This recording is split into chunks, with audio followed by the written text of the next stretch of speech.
Bezpečná samospráva ochráni ľudí aj majetok. Pocit bezpečia musí byť prioritou pre ochranu ľudí, aj spomínaného majetku.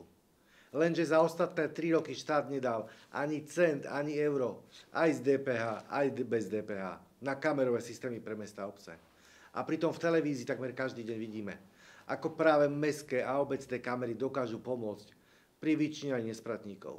Riešenia, ktoré ponúkame, sú užitočné, udržateľné, komplexné a samozrejme aj potrebné.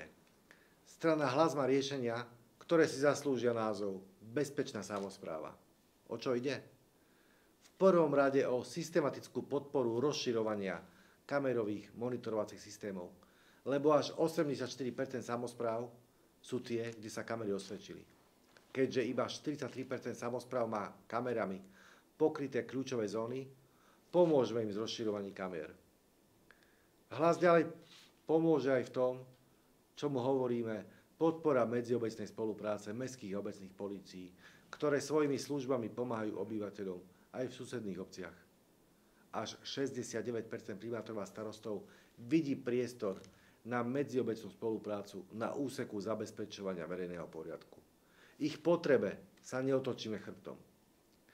Na úrovni mikroregiónov, teda pre zopár susedných obcí, zriadíme komunálny pult ochrany. Ľudia so zníženou pracovnou schopnosťou môžu mať prácu na prevádzke a obsluhe kamerových systémov, a to pre viac ako jedno mesto či dedinu. Zvýšime operatívu, dáme prácu, umocníme bezpečie, urýchlime riešenie priestupkov a tiež aj trestných činov. Hlas bude presadzovať zriadenie protialkoholických izieb, ktoré bude financovať štát z daní za alkohol a tabak.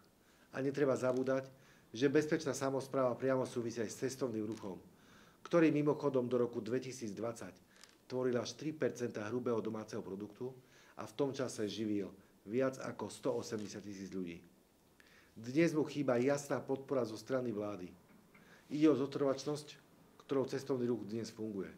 A toto je potrebné zmeniť. Aj preto, aby boli naše regióny magnetmi príjemných zážitkov spojených s bezpečím a komfortom. Ak sa pozrieme na problematiku číslami, je zrejmé, že až 46% primátorov a starostov je presvedčených, že cestovný ruch podporuje ekonomiku samospráv. Dokonca viac ako 81% z nich si myslí, že cestovný ruch podporuje lokálnu zamestnanosť a 71% z nich konštatuje, že cestovný ruch podporuje lokálnu produkciu. Aby toho nebolo málo, tak 80% komunálnych lídrov vidí v cestovnom ruchu prínos pre všestranný rozvoj samospráv. Toto sú dôležité čísla, ktoré dokazujú, že cestovný ruch potrebuje výraznú a systematickú pomoc.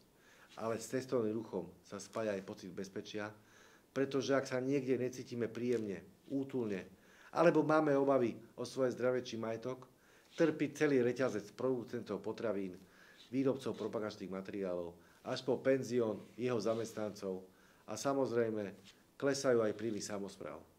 Preto musíme hovoriť o bezpečnom cestovnom ruchu a samozrejme aj o bezpečnej samospráve, kde ďalší z pilierov bude podpora dobrovoľných hasičov, pretože dobrovoľní hasiči dnes všetko, čo robia, robia zo srdca a štát sa im otočil chrbtom. Hlas urobí presný opak. Hlas ich podporí v ich úsilí, aby sa dobrovoľným hasičom mohlo dariť, aby mohli svoje rady rozširovať o ďalších šikovných ľudí a pomôžeme aj s technikou, pomôžeme aj finančne, pretože dobrovoľní hasiči musia byť súčasť agendy, ktorú nazývame bezpečná samospráva.